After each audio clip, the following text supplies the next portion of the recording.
Would you say that's pretty true? Yeah, I don't think he's using it for durability. He signed this, huge contract. He wanted to, make sure that the Rangers got what they paid for, basically. Okay. Well, at least with A-Rod, it wasn't like, well, I wanted to get huge so that I'd make more money. No, it's like I was making this so much money that I felt like I had to go out and make sure that I could perform at that level that I was getting paid for. Right. Which I can kind of respect a little bit, but the fact that it's illegal puts it in the gray area. But in Seattle, I'm going to go with his 161 game season as his benchmark. That was the 98 season. That year, he had 42 home runs. He had 124 ribbies, 45 walks. He had 121 strikeouts and 46 stolen bases, which is his career high. He also got caught stealing 13 times, though, so he also ran the most. His slugging percentage, which I think you should probably focus on here, was .560. Okay? All right. So benchmark. So very good season for almost any player. Yeah. Go to his first year in Texas, he makes 162 games. His home runs go to 52. Ribbies go to 135. His walks go to 75. And his strikeouts go 131. He gets 18 stolen bases. His slugging percentage goes to .622. It's a pretty big jump. No. Well, the year before, though, he had 41 home runs, 132 ribbies, and 100 walks. So it wasn't exact, and his slugging percentage was still over 600 the year before. And supposedly he didn't take steroids in 2000. So, well, then it wasn't that bad. Yeah, the thing I would think is that you look at all 3 years in Texas. Only 1 year he didn't have 50 home runs. That was 03, but he had 47 home runs that year. I think he basically had an off year that year because he also had 126 strikeouts, and his walks were down to 87. His slugging was still over 600, though. So he had 4 straight years of over 600% slugging. It's pretty good. That is pretty good. Yeah. And then now in New York, his highest total for home runs was 54. He also had a 48 season in 05. Ribbies, he's had 130 and 156. Stolen bases, he's had 24, 21, and 28. So he's been pretty good. Slugging, it's been right around the 600 mark. He's had 645, 610, and his lowest has been 512. I think it's really a matter of, I think part of the thing that you have to look at is the fact that he went to Texas, which is homer happy, because it's a tiny park. It really is, and it really benefits power hitters, especially if you can pull it down the lines because it gets real short. So I think you got to take that into account. So like that's like a +10 ratio for most power hitters if they go to Texas, because it's a hitter's park. So like his home runs, I don't know if all those are steroid caused, like his bonus ones, because I still think that he would have been able to hit 40 home runs every year without steroids at all. So I'd say maybe 5 were runs because of steroids, and then the other like extra 10 were probably because of the ballpark. Okay. Okay. All right. You're the baseball man. You know all this stuff. So I want to hear from you guys. What are you guys thinking? You think that I'm onto something here? That A-Rod's steroid use wasn't really as heavy as what most people are thinking, and because I mean, look at his last fight. Look what he's done in New York since he's gotten off steroids. I mean, he's still one of the greatest players. But take out those 3 years in Texas, and in 10 years, you're going to tell me that he's not going to be he wouldn't be a Hall of Fame player still? I think he would be. Yeah. If I had a vote, I would vote for him. Yeah.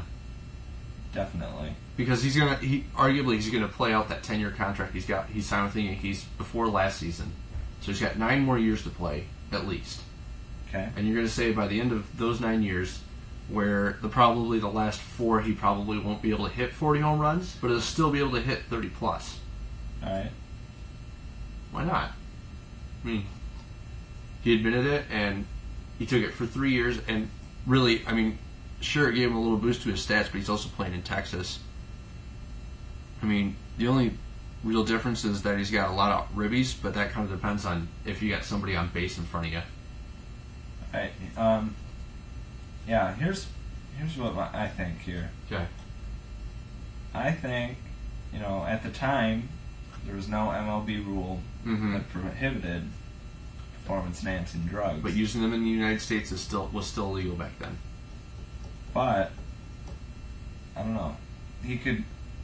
I think he should get, maybe, if the government wants to, sue, that's fine. But I don't think MLB should suspend him or anything, or make this like a disqualifier. No, they can't. They can't suspend him at all.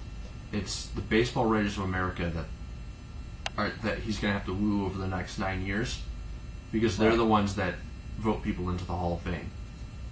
Right. Okay. Okay. So, I don't think if I was a baseball writer, I wouldn't take that even into consideration. I'd just go straight with stats.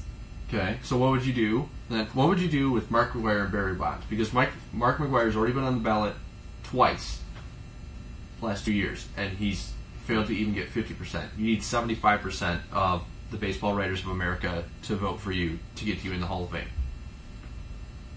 McGwire, probably say yes to McGwire. Yeah. For sure. Even though he lied, even though he testified before Congress that he never took steroids, and then the Mitchell report came out, and it's known that he used steroids, and no, he never said that. Even his brothers come out and admitted that he used steroids. All right. So, back when there were no MLB rules at the time, so I don't know. I'd probably vote him in. Barry Bonds, depends when he stopped using performance-enhancing drugs, I would say, for Bonds. Yeah. If he kept using them after the ban and all that, probably say no. Well, he never got caught because he never got suspended for it. That is true. I don't know. That one would be harder for me. Maybe. I don't know. He does hold a lot of records. That A-Rod has a legitimate shot at just shattering. Yes.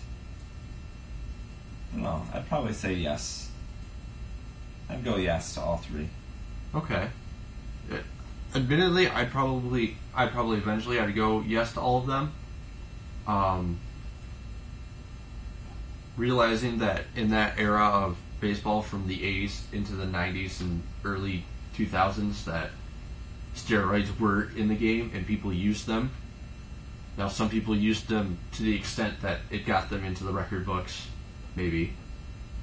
I don't know. What we would define as a steroid now, maybe 20 years ago, they wouldn't define as a steroid. Right. If they're using some kind of cream, and it technically now would be like a steroid because it's got something in it, but they used it for muscle soreness, maybe once a week. Right. What are you going to do? Or if you have, both the pitcher and the batter using steroids, where's the advantage? Yeah. Are hitters' steroids more effective? No, probably not. Probably use the same stuff. So, although I did like the note on ESPN that they said that since the testing and the bans came into place for steroids to baseball, it's been more pitchers that have been caught. I have heard that before. So pitchers are using it, I think, more for durability. Keeping their arms healthy. They put a lot of strain on those arms. 200 plus innings. No doubt. It's a lot to go through.